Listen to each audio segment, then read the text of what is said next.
Hey, everybody. Welcome to the Ginge Pedro Show, episode 10. I'm, of course, Ginge Gingerton, aka Papa Freckles this week.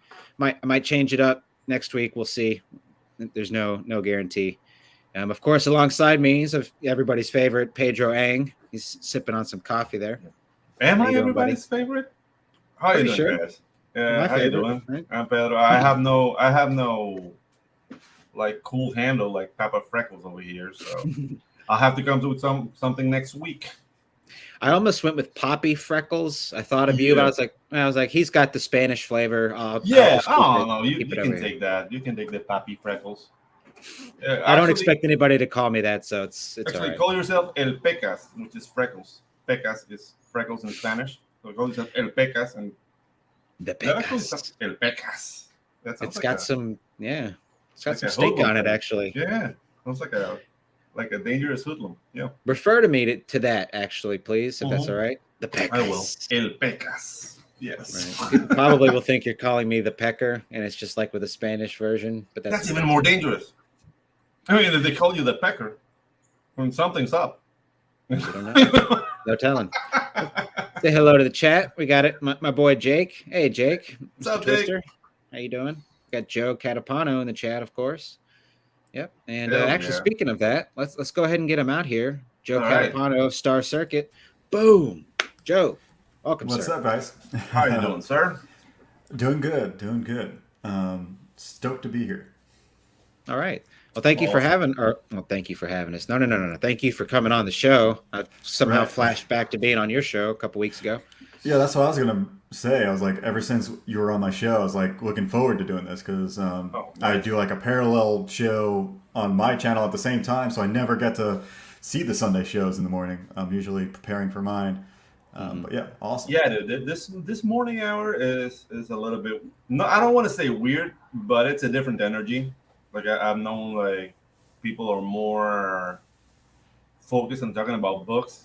Because I mean, I don't know, Mhm. after six, like the jokey jokes start, and which is cool. This is very, very cool. But we're Mhm. talking more about books here. Like we have very interesting conversations. We're 10 episodes deep now, right? Mhm. Ginge? Mhm. And dude, every episode has been like concentrated on books, talking about story. Like it's been very nice. At least I've enjoyed them a lot. And People are more professional in the morning, it seems. I yeah, don't know. exactly. Yeah, Makes it's a sense, little I guess. less. Yeah, usually, I mean, unless you're pouring Baileys in your coffee, a little less drinks, a little bit more. Okay, whoa. It's funny. I guess I'm known a little bit for the more morning. I mean, there's only a few guys that really get called upon, but every once in a while, there's like a morning show that somebody's doing randomly, and they're like, "I Yeah. know you do mornings, so come on." hmm So Mhm. So yeah, Yep. so should we start talking about the theme of the day? Let's go. Yeah, By all let's do means. it. I'm So ready. guys, Star Circuit. This yeah. This this project has me impressed on more ways than one, and we were talking this on the pre-show with Joe a bit. Uh, it's not in demand anymore, right? It's closed. No, it is. It is. It It's is. it's in demand. So okay, Yep. guys, Mhm. if you haven't picked up Star Circuit, like you already have reviews on it. Like people, I've seen people are very happy with the book.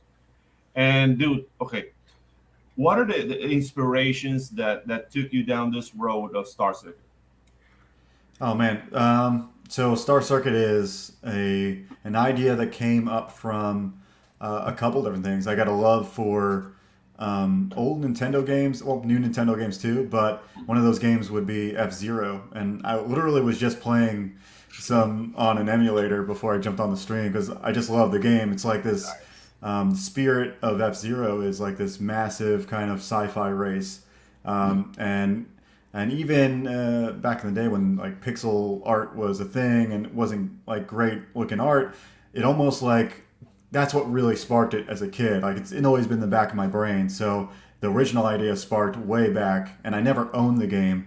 I actually talk about this in the back of my book when you get it, but or in the design book rather. And I never owned F Zero, so I would play it at a friend's house, and then I'd have like hours of just kind of filling in the gaps. Like my brain would trigger like things that weren't in the game, but I would imagine like the stories that would happen, or like things that the game wouldn't even probably I'm going beyond the game. You know what I mean? So, yeah. So let me get Yeah. this straight. You were making stories in your mind while playing the game. Afterward, like Afterwards. I never owned it, so I'd play it for a little Mm-hmm. bit, and it Yeah. would just be enough to trigger like all the emotions that I had playing it. But then my brain is so like creative that it would make up stories and things that weren't even in the game. Like like I'm just making up stuff, and that's kind of where a lot of this came about. It's always been in the back of my head. Like I would always like to do something like this, and then later on, other pieces of the puzzle came together. Like the motorcycles are mostly an inspiration from Akira and Tron. Yeah. Right on. And it's like a combination, a clear combination of the two. So I always thought motorcycles were just a sexier version than like these weird clunky space vehicles. I just think it's a cooler thing.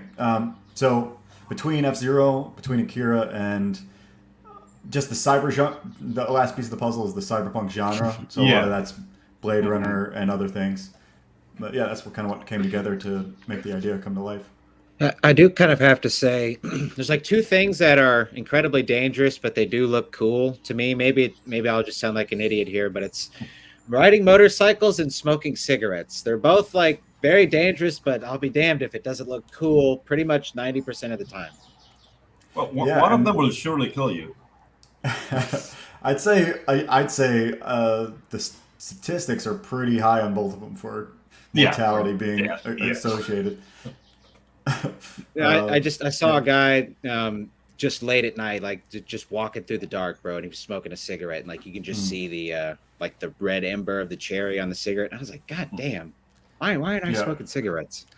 I was a big smoker, and I quit. I don't know, like 4 years ago or something, 3-4 years ago, and which is hard. It's one of my pinnacle moments of willpower. But either way, I feel like I only smoked for a certain amount of time after I knew I was addicted, but I wanted to quit. But I kept doing it just almost for the cool factor. Like you even feel cool while you're smoking. It just looks cool, even to you. It's one of those. Yeah. It's weird. things. I mean, it is bad, and I sort of was joking, but I mean, yeah, it's I don't know what the hell it is. It will kill you, sure. I mean, I tried it at 11, Oh man. and I dropped it right away. Yeah, but no, it's because like I had like basketball dreams when I was a kid, and after a month of just like going, I knew like my cardio was being affected. Right away, I was like, no, I can't do this shit because I wanted to be a basketball player, which didn't pan out because I'm more of a nerd. But You're definitely healthier for it. yeah. So, okay, you mentioned Tron and Akira. So let's talk about inspirations aside from F-Zero. Novels, comic books, movies. What really got you into the whole like cyberpunk? And before you start, I have a comment. Sure. Which is, I mean, to me, it's a compliment. One of the things that I don't want to say it's boring, but it's a cliche in the cyberpunk genre is hopelessness. Like corporations have like basically dominated the human being, and there's this air of I don't know, like there's no future. With Starship, it's too far gone. Yeah. Yeah, exactly. With Starship, I don't feel that. Yeah, it's like I like to call it. I don't like to call it cyberpunk necessarily because it's almost like what they call what Star Wars is to science fiction. Yeah. Star Wars isn't really science fiction; it's science fantasy. It's like this. It's like a little bit of a vanilla flavored version of science fiction. That's the same thing with what I'm doing with cyberpunk. I'm taking the elements that I like from cyberpunk, which is a lot of the cyberspace, a lot of the just world building, a lot of the automation, androids, AI, all the things I like, but pulling a little bit away from like the dystopian aspects. Yeah, exactly. There's still a flavor of that. There's still like, there's still the slums and still like this grittiness to it. But it's there's a lot of the famous cyberpunk stuff gets really gritty. Like the darkest stuff you can find is in cyberpunk. Yeah. So yeah, I think that's what you're feeling. I don't feel hopelessness. Right. That's the cool thing about it. And I think it's a theme. It's an underlying theme for the book. The main theme of the book is one of the reasons why I particularly picked this kind of genre. The theme I'm trying to go for is like this, mostly why people like try hard, essentially. Like in the grand scheme of things, like you don't have to. We're living beings. You can just chill. You can live life, enjoy life. But why really try hard? Why get good at something? You know, it doesn't really matter, or does it? And that's the whole point of the book. Is like, it's like why try to make the world better? Why try to make yourself better? Is there a reason to? And that's what we're trying to explore here. I like it. Right on. Like I was having a conversation with my dad that it's parallel to what you were saying, but in a sense is why do we make art? You know, because I mean, just define like, hey, you can go to your job and do something that's, I don't know, like essential to society, like growing food or whatnot. But once you're fed, what do you do? What within the human condition like will make life worth living after having a steak? You know, and that's where art comes in. Like it's part like as humans we need that. I don't know why I connected what you were saying with that, but I mean, I think there's definitely a tie. I know you asked a little bit about further inspirations, and that can tie into what we can talk about here because it's the world is built around this a society where we're, like you said, we're in a state where we're okay. Everyone is surviving. Like we're a point where energy is renewable. The world, is a place where everyone survives no matter what. You don't have to work. Androids cover your expenses, cover your labor. You don't have to do anything. All you have to do is just be. And that's why the theme works, is because the world itself is pushing you in a direction where, in like a complacency, but in a good way too. Like, you got to see both sides of it. You get to see what complacency can do if you're in one situation versus another. And some of that is pulled from my inspirations, which is one is like I really love. It's not directly tied in a lot of ways, but Cowboy Bebop, the anime, is just like a world that I was inspired to kind of draw from. Things like that. And there's other animes like Gundam, some Gundam shows that like have this like really integrated world. Yeah. And that's I think what Cowboy Bebop. Dude, I'm a huge Gundam fan. Don't get me started. So there you go. So that's I pretty much have to when I'm working on the book and when I've made the story and the world building, I figured out all the intricate stuff and then I don't tell you. Like I just like have it there in the background, and it's kind of inspired other ideas for the book. But like I said, I'm trying to keep it a little bit more vanilla, a little bit more approachable than what cyberpunk really is. Exactly. But yeah, and I definitely. Metroid behind me, that's a big inspiration too. I just saw that. Oh, dude. I was gonna say, I definitely get the vibe of hope as well, which I think is in, definitely not to get political or anything, but I think in today's world, a sort of cyberpunk style story with some hope, I think is honestly a very nice counterbalance to just everything being inundated with it's the end of the world. Yeah, like, exactly. Whether it's true or not, it's still nice to have maybe a realer version of an escape fantasy in a way.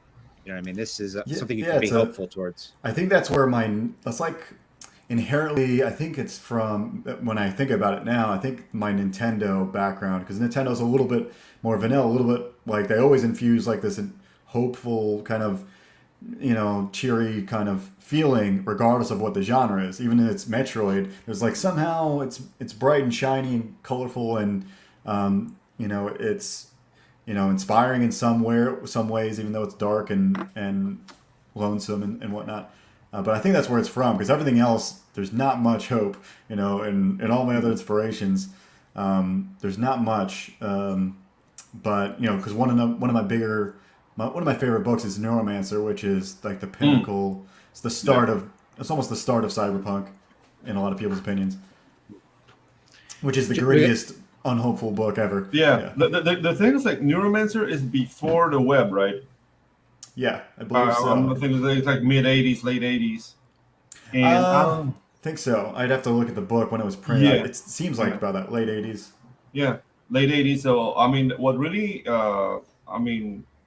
amazed me about that book and 10 years afterwards is that his interpretation of what the web was, what cyberspace meant. It's not really what it is today, but close.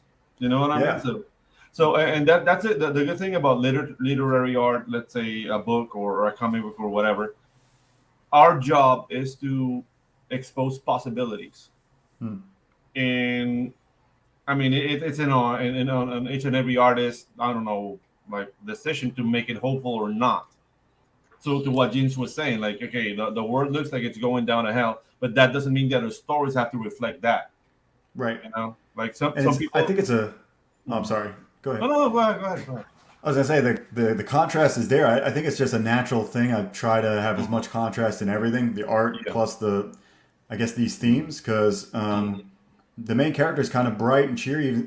Even the hair colors I use are like really bright. All you know, the aesthetics as well as just like his personality is bright. But it's I don't know if you know how art narcissists work, but they're like Mhm. Yeah. there's a certain kind that are covert and certain kind that are Mhm. like overt. And this guy is the overt kind where Yeah. he's like on the surface really got it together, and he's Mhm. like the ladies' man. He's like the Yeah. cool guy. He's the funny guy. He's like you can't see any wrong with him, but Mhm. really he's like the most miserable dude ever. And you'll Obviously. see that's kind of his arc. He's Mhm. kind of dealing with that. I So like that quite a bit. Yeah. Joe, yeah, look, we got a question for you here, buddy, sure. from Jake Twister. Joe, wouldn't you say your story would be more in a post cyberpunk genre? What do you Hmm. think? I mean, depends on if he means like in a meta way or if like in the traditional post cyberpunk would be after the dystopia, the recovery from it or something.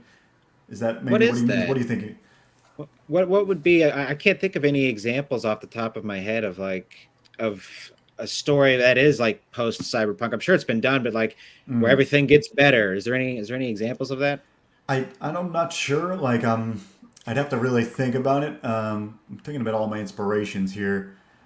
I feel like in some ways the new Blade Runner was heading toward that way. I feel like Mhm. Yeah. um, I don't think it nearly got there, but I feel like that's what should be happening. I feel like what my book's not really cyberpunk. It's speculative fiction. It's like a combination of a lot of things, and a lot of people have called it speculative instead of science because I'm using a lot of pseudoscience. I'm using a lot of like just I'm not trying to come up with new ideas. Just Mhm. mostly I see what's happening now, and we can kind of all of us can kind of see where the dangers of what we're doing right now with Yeah. politics and everything else, where that can go, where technology can go. And this is just one version. This is where I see it maybe could Yo, go. Yeah. Yeah. Pops. Shout No, out to What's up, awesome. Pops So Pops? Van you also mentioned Tron as an influence. hmm Speaking of, I feel like that You know Tron what this Legacy is? movie maybe is like post-ish cyberpunk. If like Yeah. the outside world felt Mhm. modern but still not destroyed. I don't know. Yeah, Hmm. I mean the concept of the second movie with the ISOs, which is basically like sentient AI that has Right. feelings and love, like it was a very nice concept, but I maybe the execution wasn't there. Right. I feel And like half that movie was great. yeah, exactly. No, but the things like I think, and this is a personal opinion, that Tron Legacy was called right. Yeah. It suffered from the feature film format, which Mm. you can't tell such a complicated story in 2 hours. Right. I really wanted to know what the hell were the ISOs really were, where they came from, and actually it was like an exposition dump of 5 minutes to know who they Mhm. were. It's like, dude, how? Right. It almost You needed know? like a trilogy or a part one, part two kind of Yeah, thing, exactly, at exactly. least. I can see that because I mean I think the first half Awesome. well was pretty awesome. Yeah, like I don't think like I feel like that could have gone on for another 40 minutes in some Hmm. sort of climactic way, Yeah. and then it switches gear in the second half of the story, which it kind of did that, but it was crammed into Yeah, like exactly. It was too. I hear you, but yeah, very much inspired that way. I just like Mhm. the I love one of my biggest inspirations is one of my favorite artists is Sid Mead, who Mhm. designed not only Blade Runner stuff but the Yeah, Tron bikes. yeah. Hmm. So I don't know if you know who that is, Ginge, but Mm-mm. he's passed away now. But Yeah. yeah, incredible Sid stuff. Mead is one of the OGs, like concept designers for movies. Very hmm cool. And not only that, he's like he's a lot of vehicles. So like for me, Hmm. that was another reason why I drew what I could. I think a lot of the vibrant colors come from him more than anything.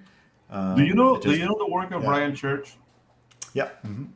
Yeah, He's exactly. worked on a lot of Star Wars stuff, right? Yeah. That guy, he studied aero engineering or whatever. Like he studied to design planes and end up designing sci-fi spaceships. Cool. And dude, that's a good guy to look after. I mean, like Yeah, I my didn't know he like had a different background. Yeah. yeah, my inspirations for vehicles are like Sid Mead, Ryan Church, and Feng Su, which is another guy who worked for Yeah. like he started in movies, but now he's more video games. But dude, his vehicle design is insane. I really enjoy a lot of Feng Zhu stuff. I think. Yeah, And he's a and teacher I too, see it, so and I yeah. see that. That's why I brought it into the conversation because I see it in the book, like the design styles, the angles of the camera angles. Actually, congratulations on the camera angles, because dude, it's just dynamic. Everything's dynamic. Everything seems like it's moving. So really Thanks. well done, man. Yeah, we tried to. Well, when I say we, it's like the few people I bounce ideas off of. And initially some people, just have their own opinions, and I pulled from whatever I could. Yeah. But really, what it comes down to is like me trying to execute it. And so yeah, it came together. Yeah, Did you have a sorry? Did you have a specific approach when you did your layouts to get these angles? I mean, it's specifically I with like the do. motorcycle racing. Is there something like kind of like a guide you go by for that? Well, this kind of ties into my inexperience as maybe a creator. Like this is my like technically my first book, even though I've been working at this for a long time. I'm one of those like it's kind of detrimental for a lot of people, but I'm like a little bit of a perfectionist. So um, for a long time, I didn't try to make something real. You know what I mean? I was like, I'm not good enough. I know I'm not good enough. So I just would make sample pages. And so that's kind of my approach. My approach is I was doing this for a long time before, even though I didn't make a book. So this is my first book officially. I've done small stories and just tons of samples that I got critiques on. And when I felt like I was kind of ready, I just went for it. But to your question, I think the approach is I call it the circuit method, but that's just like a quirky name because it tied to the book. But it's really like the the circuit method. Huh?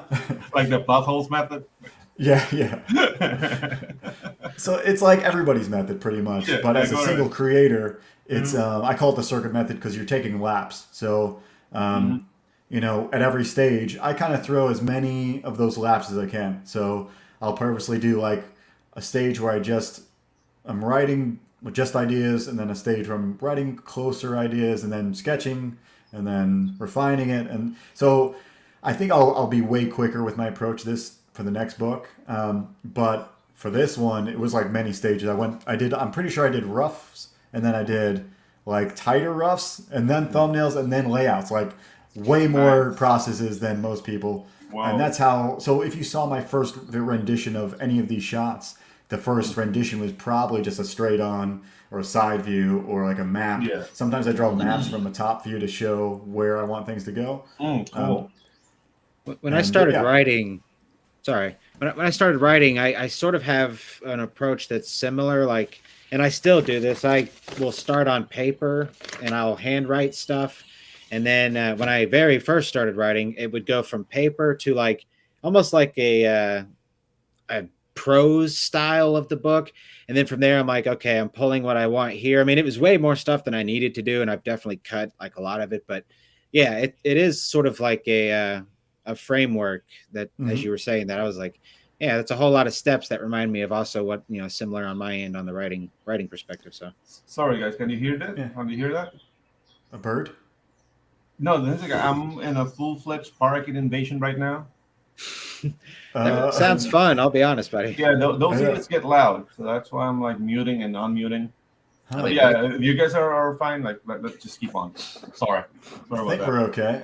But I relate to that because this is my first writing book too, for the book that I kind of wrote. Everything else before this were just mess around creative stories or whatever.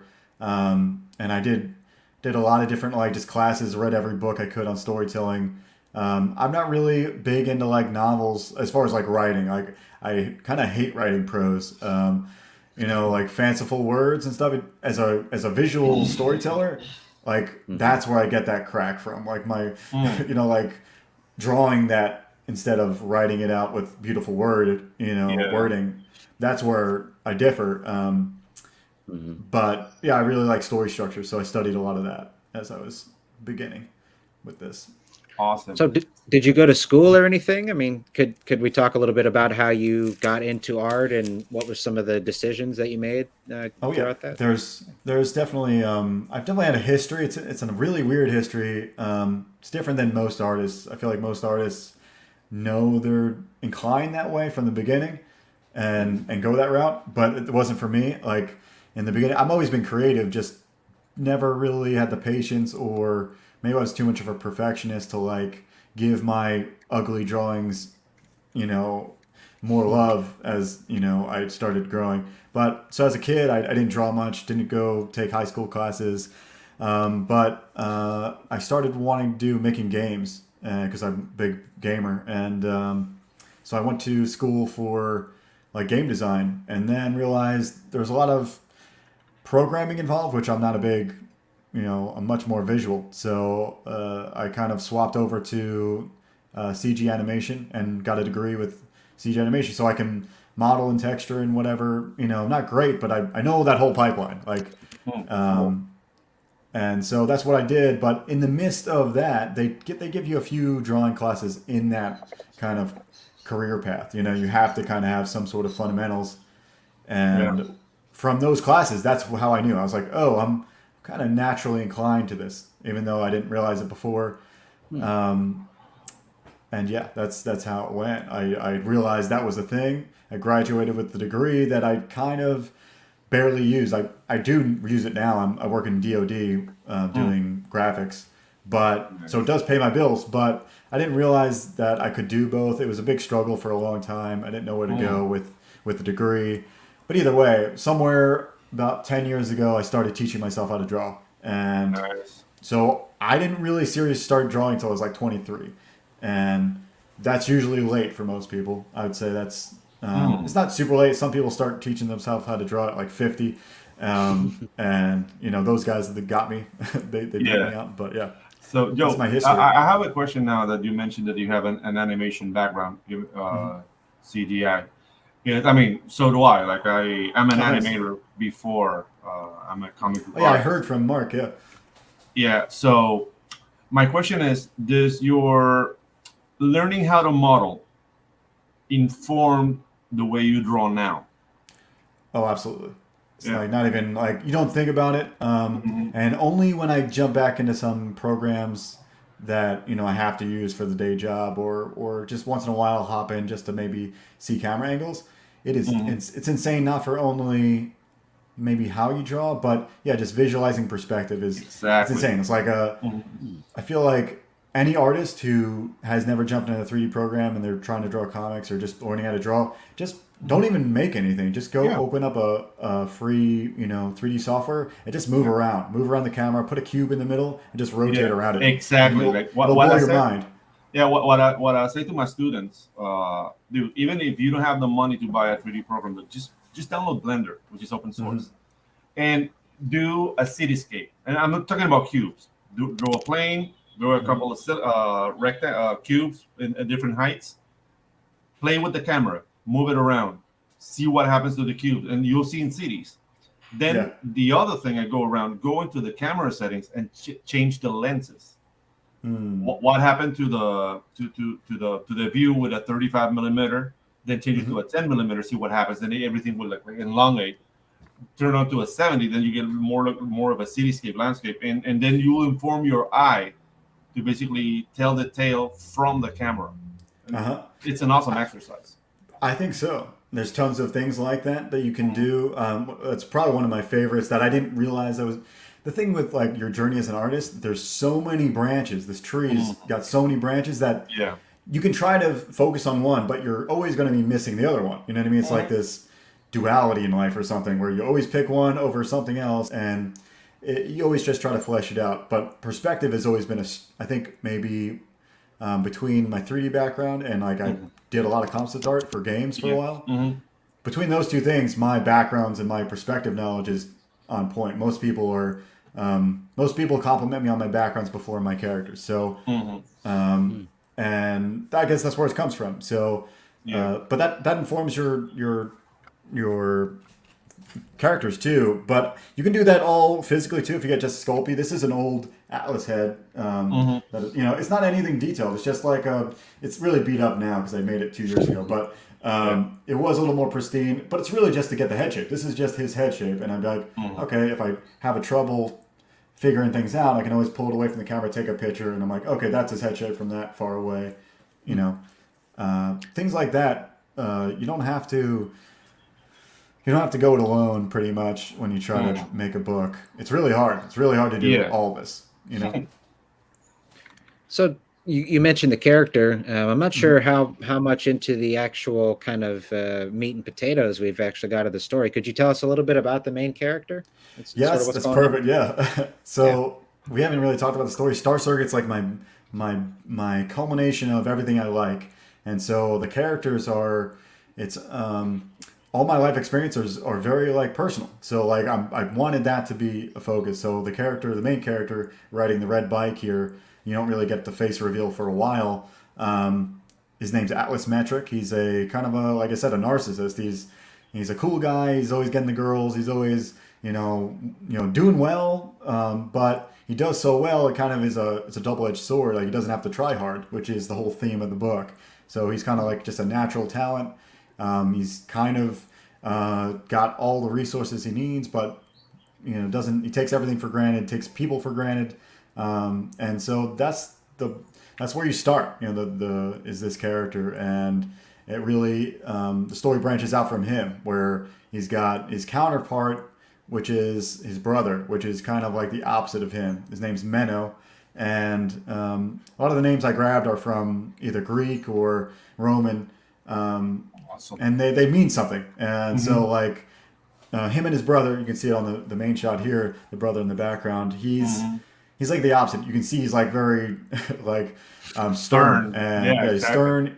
He's like loyal to a fault. He's a lot of this is based on me and my personality versus my brothers, Mm. and different versions of their personalities. Like one of my brothers is he's almost like loyal to a fault. Like he'll back you up before he helps himself, like which is crazy. Like no one Yeah. does that. You shouldn't do that necessarily, but that's what he is. So he's always got his brother's back, even though he's a narcissist and he's a reckless person. Mm. You know what I mean? Right on. So yeah, that those two are it's a brother's book, and there's plenty of brother books out there that I like. I don't know if you guys like a lot of kind of brotherly, fraternal movies and Oh books, but yeah. I do. I Yeah. relate a Oh yeah. lot. Yeah, I've been saying this for a couple years, sort of as a joke, and it don't. Sometimes it makes sense to people, sometimes it doesn't. But the song "The Boys Are Back in Town," to me, it's like the idea of like positive male energy. Like Mm, it's just, I feel like it's something that is almost necessary for the sort of balance of the world. And you don't really mm. have a lot of these sort of like brotherly, or at least in my opinion, like it's more it's just the times are what they are, but it's nice to see a kind of somebody focusing specifically on the brotherhood connection. It's that Really? guitar, man. Mm. Yeah, it just feels so good. It's like, how do you Yeah, not love this? yeah, exactly. Makes Yeah, you I'm a happy. big fan of that stuff. Yeah. Trying to think of like the big ones that like just grabbed me out of just some media. I'm just grabbing random video games you're never gonna like remember, or Mm. maybe you've never played. There's one called Art the Lad.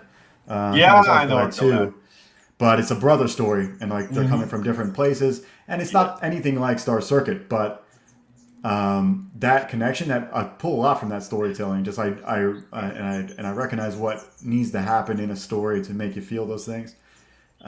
So I drive a lot from that, and obviously I got two brothers of my own, so we relate, and there's a lot of craziness. Like you said, there's the boys back in town is like a fraternal kind of song, but at the same time, it kind of implies that there's a lot of history there. You know what I mean? Like the boys are back. They obviously did something before. You know what I mean? They're back, man. Let's So go. they're back. Yeah. Like they're You get like when they excited. say they're back, it means I think it comes. It's like this feeling of that we all want to have about like maybe back in medieval times we'd have gone to war and we're back from the Yeah. battle, and now we're like best buds because like you got my back out there. You didn't have to. but anyway, that's going on a tangent. Yeah, no, that's all right. It's Yeah. all right. I mean, it's cool. Like we're talking about bonds, like forging in Mhm. hardship, and those are the best friendships to have because For like sure. at the worst, you know what this person like was willing to go for yourself being and how far you were willing to go. Like maybe Right. if you work in an office and hey, my keyboard just went to shit. Like hey, who cares? Get another one. You know, like Right. it's Right. not the same situation. So yeah, I completely get it. But I yeah, feel so like. basically you're exploring the relationships between the brothers Mhm. and the lady there. Is she the love interest? Is she an Kind of. antagonist? It's I've got a different angle with it a little Uh bit, huh. but it Mm-hmm. is in a way. It's Mm. his ex girlfriend, so past Oh. love. She's like you can kind of tell she's confident and like she's got a scar on her face. She's just from the design alone, she looks like she's what I call like the adrenaline junkie. She's Mm. um, she I'd say she'd be in the right light, like your loyal warrior friend. You know what I mean? Like Hmm. she's the Yeah. first to get in a fight with you. Like she's got your back before you even got your own back as far as like physically in a fight. And I think that dichotomy of like the femme fatale thing, I feel like if you do it in the right way, it works. Yeah. A lot of people try to force a strong female, but there's a clear reason why she's the way she is, and it all Yeah. ties. But I've yeah. I've been driven into fights by female friends because Mm, yeah, they're like they expose a bravado that I wouldn't normally like have, but mm, then they get in trouble, so we are in trouble. So I completely get that. I completely get right. that. That's very Uh, cool. so yeah, there's that angle too. Plus, it's a little Hmm. funny too to have. Hmm. You don't have a lot of. There's only a few stories that that you're like it's the ex girlfriend. That Yeah. a one that ended badly. You know what I mean? So yeah, there she is, hip, and I think There that we go. she's like the most. Even though she's kind of got the that standard blue shaven haircut that you see a Hmm. lot with the Yeah. the culture these days, she's really like the most iconic just because of you'll realize this is what I say on Twitter and a lot across the web is that you think she's one way, but really you grow to love her very quickly because like the Yeah. way she acts mostly, Hmm. I and mean, how quick she I is. consider that haircut hijack. So I don't really judge Mm, like a book when I see that haircut. right, Because I mean, to me, it's a let's say a mix of elements that will like spark the warning. Like, hey, this is kind of not for me. But if I only see the haircut, like, dude, it's a relaxed mohawk, and that's from the right, right, '80s. So for sure. screw it, you know. For her, it's just like I think it's just a Mm-hmm. part of cyberpunk too, like Mm-hmm. shaven Yeah. heads, and so it's not that you can't get away from it, but I'm sure her hair will change throughout the book, as the story goes. Which I haven't really touched on the actual story. Like maybe I'd give a little synopsis for anybody who haven't has Go not right heard ahead. it. Go right ahead. It's so Star Circuit's a pretty much a classic man versus machine story, but almost to the most literal extent you can find. It's a there's a few other stories that do this, but it's literally a race for mankind. So Mm-hmm. it's one where there's the most famous and popular kind of sport in this world is this thing called the Star Circuit. It's a super fast race that over time has been taken over by androids because humans can't compete anymore. Like they're starting to have like I don't know, like so much of an edge over humanity that like it's not even possible. It's almost like a Mm-hmm. suicidal thing Yeah. until this one crazy-ish, thrill seeker and just a overconfident guy, Atlas, kind of gets caught up and he's kind of convinced that he can actually do it. So Mm-hmm. this is where the story begins, and where the struggle of, what real kind of effort and what that can really do to your relationships. Like, how do you become a better person at the same time? But really, it's a story of him trying to compete in this android only story, android only race. Right. Yeah. Yeah. The unsurmountable odds of the task to Yeah, it's the like highest jump. odds you can find, and that's what I Mm-hmm. pulled from F Zero. Like, I don't know if you've ever Hmm. played an F Zero game, but Yeah. especially the one on GameCube was like it's so insanely difficult Yeah. that Exactly. and you get this with a lot of motorcycle racing games too. They're just so Hmm. hard if you ever try to play them. Yeah. Anyway, that's the vibe. The vibe is that it's Mhm. insurmountable. Awesome. So basically, your campaign is still on demand. So it's not officially over, but this topic, Hmm. this is something I wanna touch base with you because you are an example to a lot of neophyte creators. Because I mean, you already said this is your first book, so the experience of doing a campaign, uh, basically, it seems like by yourself. I know you got help, but Mhm. doing a campaign as an unknown quantity, as in you don't have a name like Shane Davis or Ethan Van Sciver Mhm. or Aaron Lopresti and all this Right. giants of that we've been watching for years. And like, okay, this is my book. Like, oh, I'm getting that. We Right. don't have that luxury. Mhm. You know, because I mean, you're Joe Catapano. Like, okay, the noun sounds cool. It sounds like something out of The Sopranos. Let's see Does what's sound what cool, is it. buddy. But yeah, dude, you're selling the book, you're selling the art. So explain to Mhm. us your journey. How what was you?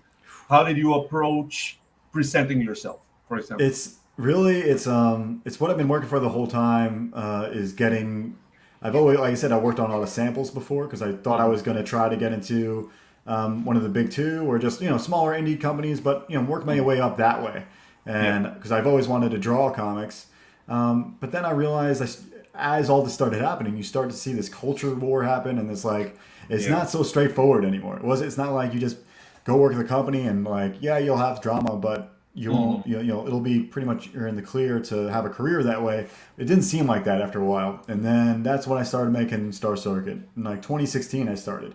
This is way Mhm. Hmm. back, so Wow. it's a long time coming. But so what I would say is take your time if you're new, because you're not going to have success if the work isn't really there. If the goods aren't there, you can easily get discouraged, because it's an uphill battle. Like you said, you're going against giants and other people that have put out many books, even though maybe they're not giants of the industry. Mhm. Yeah. But it's an uphill battle for you just because no one knows you. So if the work's not there, now you got an extra layer of Yeah. hardship. Maybe you have a great story, maybe you have parts of it that are great, but if the whole thing's not like a complete package, and seems like a real thing, you're going to have a harder time at it.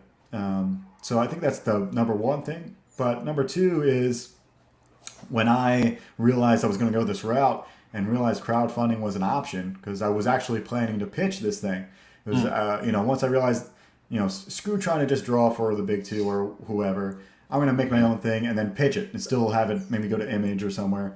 And then I started seeing like, man, people are not like really making any, necessarily, even the big hitters are not making much money. I was like, Yeah. so I feel like people, I don't know, like you want to do your art for a living, and that's number one, and you feel great for that. But I think a lot of it is make a living and like be sustainable doing it is another part of it. So that was a piece of the puzzle. So I was like, crowdfunding is a big thing, and I think the journey of learning how that happens and how you actually make that work is a huge one. Like this whole year of 2021, because I launched in February, and I'm still having troubles because of printing right now, but I'll get to that. Yeah. So, Yeah. Okay. long story short, I kind of watched the guys like you find somebody the most like you, which would be an unknown maybe. They're on their first book as well, Mhm. um, and they have success. They have some sort of success. So I saw people like, we'll just say Michael Bancroft. Like it's Mhm. technically his first book, and Yeah. he's doing really well, really, really well. And you just see, but there's tons of people like that. And I saw, a lot of no, not nobodies, but like people that don't have the name recognition yet. Mhm. Yeah. But yeah, I looked to them, and I looked to people that had resources. So I really just hopped in people's shows and chats and watched and observed before I put it out there. So kind of do what works is what I'm saying. Like, Yeah. you know what I I mean, mean? and the thing that the term nobody has like a negative connotation, Mhm. but it really shouldn't, because that's the thing. Like, it's just being an unknown quantity. That doesn't mean you're not worth anything. It's just like people don't know. Right. And And go ahead, go ahead. I feel like I was going to say to add to that one sentiment of being a Hmm. nobody is it's almost like you got to think about it the opposite way. Yeah, Because the downside is that no one knows you. The upside is no one knows you yet. So you have this yeah, kind of upward momentum of like possibility. Like the potential there exactly. is unlimited. Like I didn't think I was going to hit 18K. I was Yeah, planning on maybe exactly. six. Hmm. And so you're like you can easily surpass what you maybe think is there. Exactly. You know what I And mean? that's another And thing I wanted to yeah. touch with you, because I mean, you made 18K, which is amazing, but I've heard I've heard this, and not only from shows, but in the chat, that now a successful campaign, if it doesn't reach 30K, it's not worth noticing. Which to me, it's a mistake. Yeah. A complete mistake is, I mean, for example, you have 354 backers. So let's say you have to print 400 books, 500 books. That's about what I'm doing. Yeah. Yeah, exactly. That's like a fraction, and I'm talking prices, like printing prices. Yeah. That's like a small fraction of what you've made. Yep. You know, so people think like they have to make like this. Okay, I have to have 1,000 books in printing. Why? There's no reason for that. Now that's why there's second printings. You know what I mean? So as small publishers within the crowdfunding community, we should see not like, okay, the amount of money, but see the viability of the project. If you spend $5,000 making the book and you make 12, that's $7,000 in the bank. You know what I mean? So that would allow you to just keep on offering more. How can you streamline your process? How can you make it maybe shorter? That our challenge right now is to deliver books promptly. I'm not talking monthly, because I don't want this to become the big two, because that compromises quality. But maybe, okay, can I do 3 to 4 books a year? Right. Sustainably. Yeah. That way, dude, you can just, retire doing comic books without ever hitting like 100K. I agree, and I think that'll come though. Yeah. I'm not trying to ignore chat. Do we have any chat questions too? Yeah. Well, there's a couple good comments from the Tome of Reckoning here, a guest we're going to have on in a couple weeks. He's talking about crowdfunding, controlling your own destiny. Even if just one person digs my book as much as I do, mission accomplished, right? Yeah, exactly. Yeah, I think like I'd say aim high, higher than what you think, because because that's like I said, my expectation was 6. I was hoping for 10, and I still surpassed it. So like you never know really where it would go. Exactly. Yeah, you have 354 backers that I'm sure are going to be really happy with the product. And when you come with Star Circuit 2 or any other project, you are a known quantity now, so you can only go up, unless you screw up, and that's unless the book is less than But this brings into like my current status with the just how everything works. I tried so hard to do everything on this project because I just like control. I'm a control freak. Yeah, that's one thing I've learned this year. It's like I can't do everything. It's too hard. It's impossible, really, and it started to affect my real life where like I'm just trying to do too many things. I can't. Someone posted about Frank Frazetta's quote about like living life, and like it's, if you're spending 100% of your time on the drawing board, you're missing something. That's not the goal here. The goal is to like live life. That's the only way your stories are going to be relevant in the first place. So I have to take that into consideration. Yeah, same here. Like and that's what had happened. Like I literally am working 7 days a week right now. So I have to pull back from that. I have to get back to at least one day off where I can see the outside world. You know what I mean? So that's my goal. Right now it's not happening, but that's because of, I'm having, a lot of things come together at the same time. I actually have a proof of Star Circuit. I had this printed. It's pretty sweet. I put a nice UV gloss on it. There's a problem with the staples. And there's another couple things that I really don't like. It's a little bit too dark for my liking. So I'm reprinting. I'm reprinting because I don't want that. I want the first time you see your book from me, you want to be like, it's good. You know what I mean? I don't want you to be like, I backed it. It was okay. I want you to get your book and be like, for sure, whenever the second one comes out, I think I'm down. I don't want any reason for there not to be, that there. So yeah. Yeah, I mean, you don't have a printing background, right? No, and like I said, I was trying to do the pre-press myself, so I pretty much taught myself all the color, issues, and it still really didn't turn out great. And I ended up now, since I have to reprint anyway, getting someone to help me. So yeah, exactly. Yeah, because there's a thing with same YK levels, how to control your black levels, like the things like I worked in printing in the 90s, so I kind of have an idea. But I mean, my book is finished. Like I finished an 80-page book But the thing is, like, since I live in Latin America, I'm having trouble like setting up the Indiegogo thing, so that's why I'm stopped. But I am getting help with editing the colors for printing. Even though I know how the levels, like, okay, control, Right. like you want your black to be black.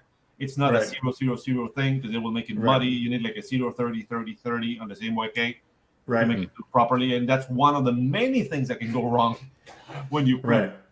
Especially if you're doing offset. If you do Absolutely. digital, then yeah, you go with RGB. But everybody's Right. printing offset right now. Right. So I think the cool part is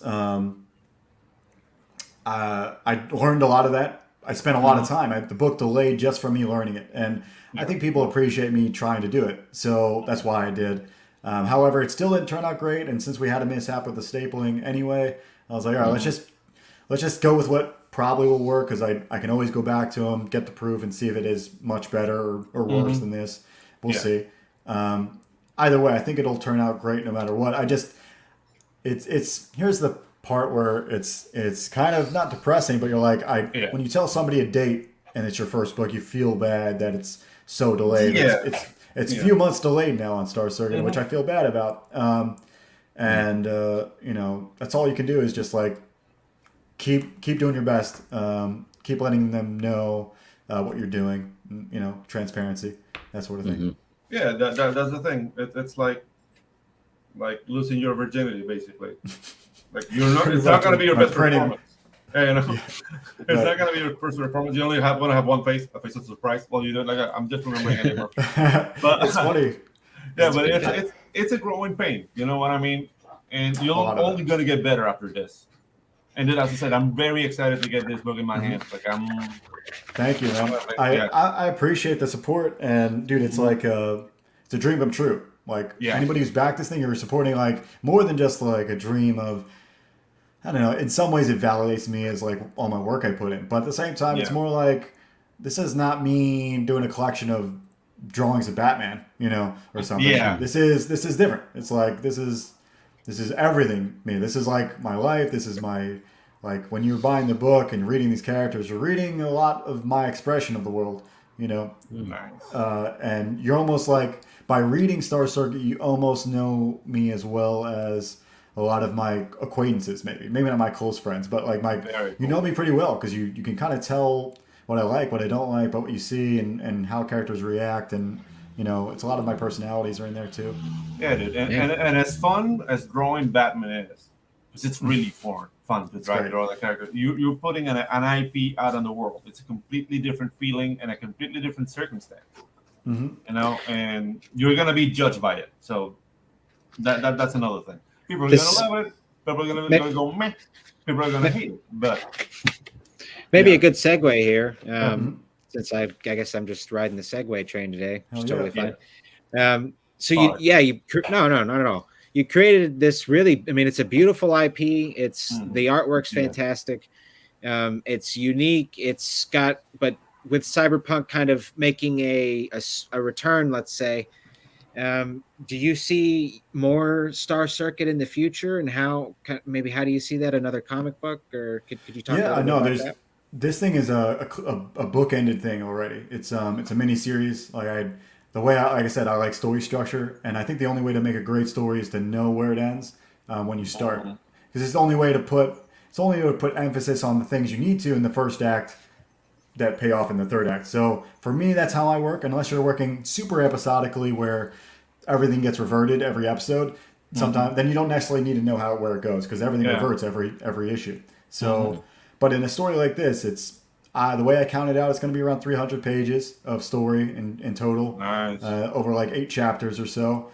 I'm working on finalizing the script for because I didn't know how crowdfunding really worked beforehand, but now I know. I made this one as a pitch, a good 30-page pitch to like a publisher. But now that I know crowdfunding works differently, I'm kind of combining chapters together. And so the next one will be probably either 48 or like 72 or like in that range of a trade back. So it's going to combine 2 or 3 chapters together. It's going to take a longer time to get out, but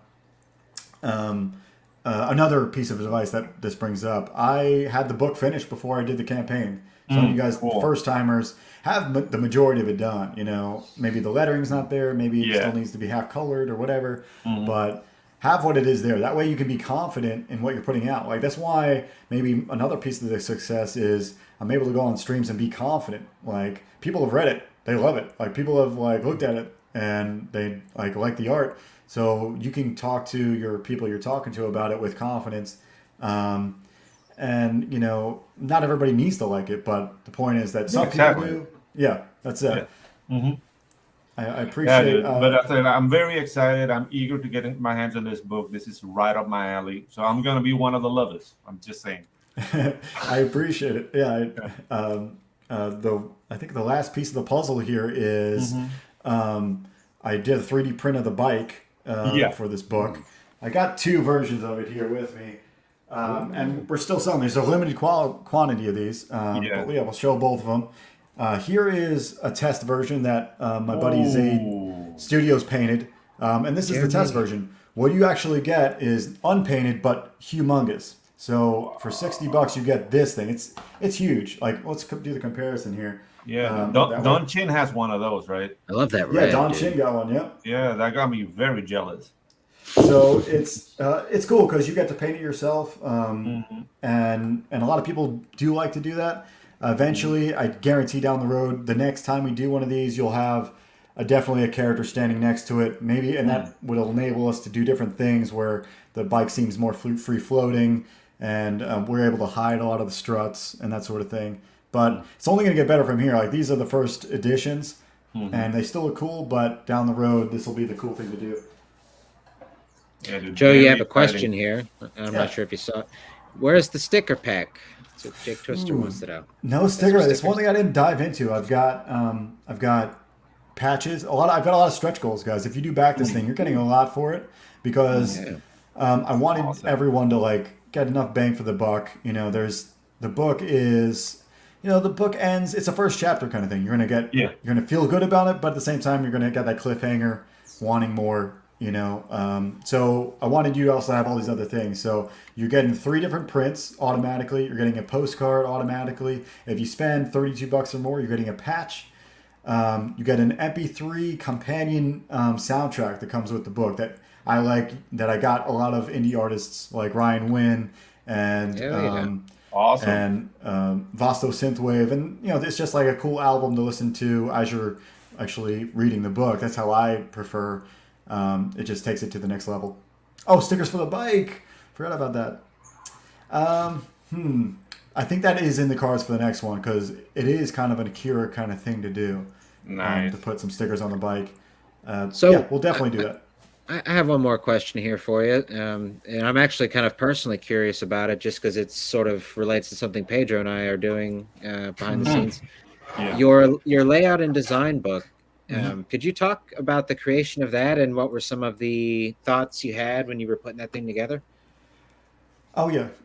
So the ways, I mean, it might not work for everyone, but I feel especially for science fiction stuff. And if you're doing science fiction or speculative fiction or, you know, stuff like that, if you're doing it the right way, you're going to end up with a lot of designs. And there's just tons of concepts I didn't use, tons of things I just didn't end up using or thought about, you know. I wanted to show some of that process, and I included. I realized really quickly that my idea of layouts and design was even too small of a book. Like it's a 40-page companion book, and it's still too small. I'm like, this thing needs to be 100 pages for it to really be something, and maybe I'll compile that later for the next, you know. Actually, you know, a cool idea about it is I was discussing this with Ginge like yesterday or today. Like the companion book with the designs, keep it as simple as the book. Don't make it longer than the book. Because then, as you come with a second issue of Star Circuit, then you get more. Right. So that's like a stretch goal within the campaign. For sure, so, that's a good idea.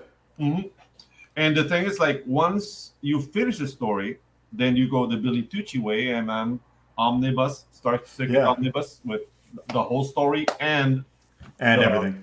The layout and design, like, dude, it would be an amazing book. Like, nice collection, over 400 pages of material. Come on, man. That's a great idea. I feel like my favorite part of a lot of like comics is that getting the cool part about comics is there's like side books, there's extra things you Yeah. learn from like trading cards. There's a lot of that, Yeah. so it's something I wanted to do, dabble my way into this. I actually was gonna my original idea was just to do a giant size artist version, just the pencils, but I Yeah. couldn't get a printer to do it for either cheap enough. I can't remember which the printers I wanted to go with couldn't do it. And so the next time, that's what we'll be striving for. But that was the original idea, to have like this giant sized 11 by 17 version of the Yeah, book. Wow. Yeah. So that's what I Also, wanted to the do. the, But the, the the thing with those hard books, that what really like gives me dread and the night sweats is the shipping. mm, You know, 'cause an 11 by 17 book, that shipping is gonna be insane. for sure, I do not, the bikes and stuff. Believe me, guys, I'm eating a lot of these shipping Yeah. costs to make it Mhm. like worth it for you. Like, we're not a big, we're indie, so to make it Mhm. somewhat reasonable for you to buy it and attract you to buy it, I had to like drop shipping charge. So I'm eating a lot of the cost, but it's kind of made up for. Next time I'm going to use maybe a Critical Blast or somebody like that to like make it as efficient as possible. Yeah. So we got a question Yeah. here for you, Joe. Sorry, that just hop in Sure. here real quick. The Tome of Reckoning would like to know though, how long do you see your series going issue wise? I kind of inadvertently touched on this before. It was like how I'm going to combine them. I'm not too sure, but 300 pages or so. So that's what I'm dividing up into like 8 chapters or so. It might end up being 9. It all depends for me how I divide it up. And I know what the story is. I know how it ends. I know all the bullet points in between, the outline. But I don't necessarily know, will I fill it in with other things, another side story, another little pieces of good world building.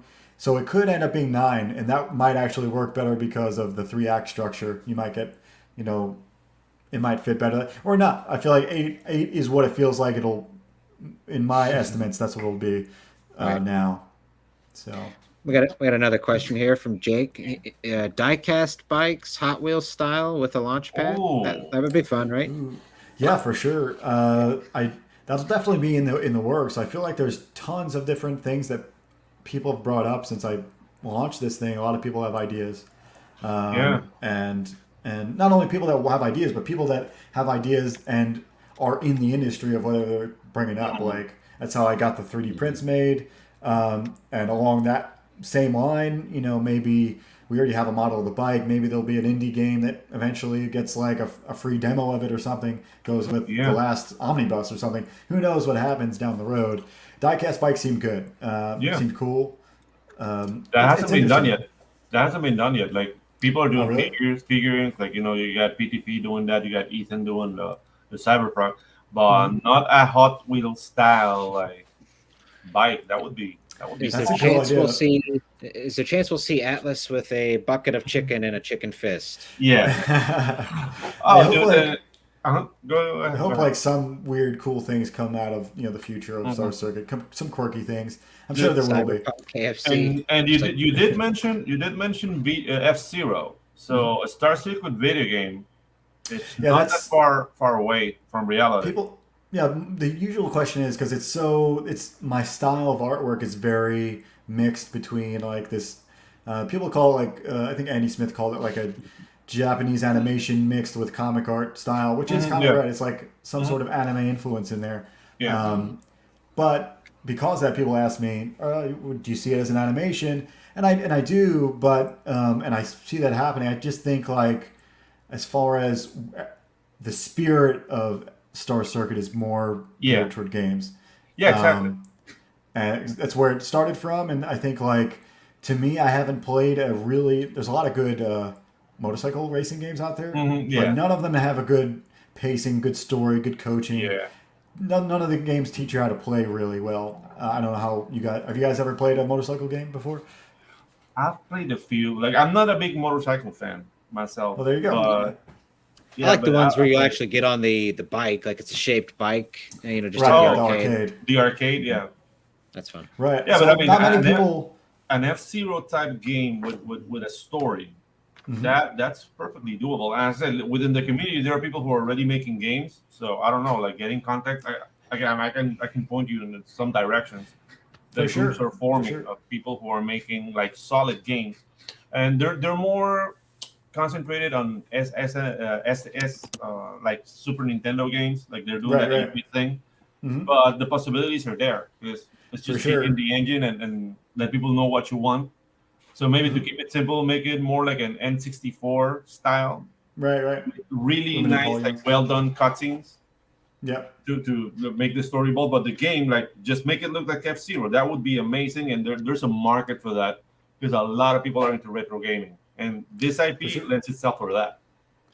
I think so. I think everything not that it needs to go that way because even if it just becomes a comic book and even if it's Mhm. just like a cult classic or not even that, like whatever it is, I'm cool with.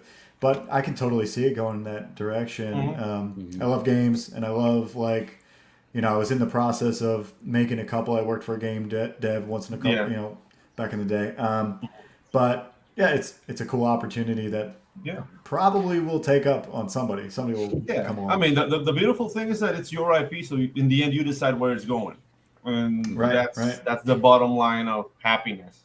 I kind of get a midnight club dubs feel. I almost feel like you could Mm, do something like that with this. You know what I mean? interesting. Mhm. Never Yeah. thought about that. Because there's a lot of games that come to mind, and I play a lot of, like I said, motorcycle games now, and they're very technical.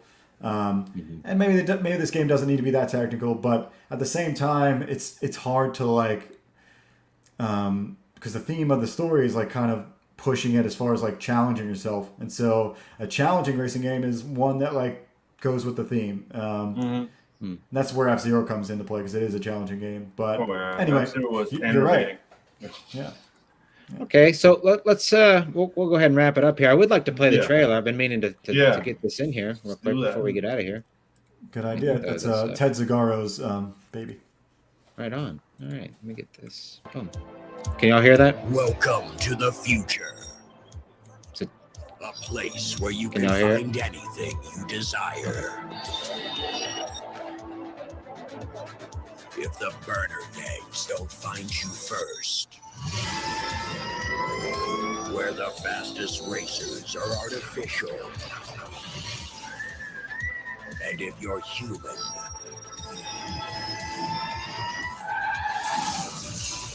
you don't stand a chance.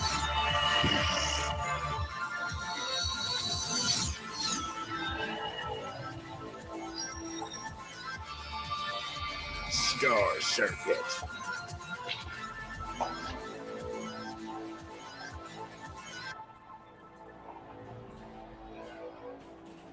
Yeah. Yeah, I didn't Awesome. realize. I didn't realize you went full screen there. Oh, I mean, it looks great, bro. That Why was you were dancing or something? What? No. It's one of those like things they do in games sometimes, where like, or Mhm. just in cinematography, where like they'll start slowly zooming in. You don't realize you've been zooming in the whole time. Yeah, That's what it felt like. I was like, oh man, we're cool. zoomed in. But alrighty. yeah, this Well, is awesome. Thank you for bringing me on too, guys. Oh, yeah, dude, I absolutely, mean, bro. it was my absolute pleasure. I know James felt the same.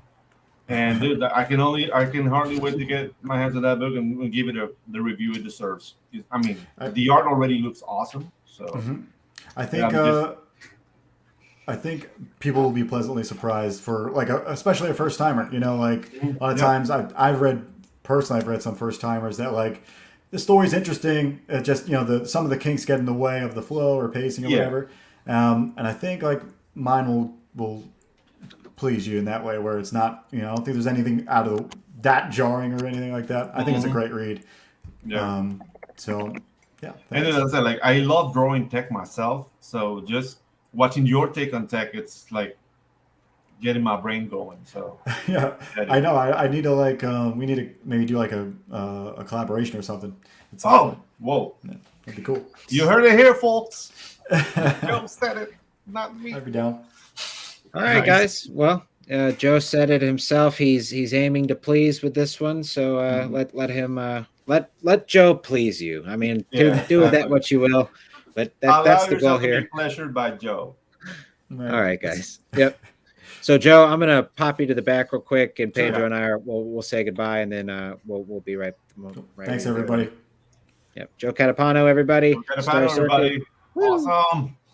All right, Pedro, my man. What? Dude, Any I'm excited for this book. What can I say? I'm just like, any final thoughts for the day? And anything you got oh, going on? okay. You If got you going haven't on? backed Star Circuit, please, guys, go get this book. I mean, you see how passionate Joe is about it. The art looks awesome, and I'm pretty sure the story is gonna be really, really good. So, dude, just back this book, the baby, because I mean, it's one of the gems of people who are coming from the sidelines, like projects you don't expect. And that to me is the beauty of this indie movement. More so that taking merit from the giants, because those guys are doing a great job, and we all expect that from them. But getting surprised like this, it's the beauty of what's happening right now. And Joe is a perfect example of that. So back circuit, and Yeah. All right. Well, on that note, everybody, this has been the Ginge Pedro show. So we want to thank y'all for watching, and we hope y'all have a great day. and we bid you Peace. adieu. Adieu.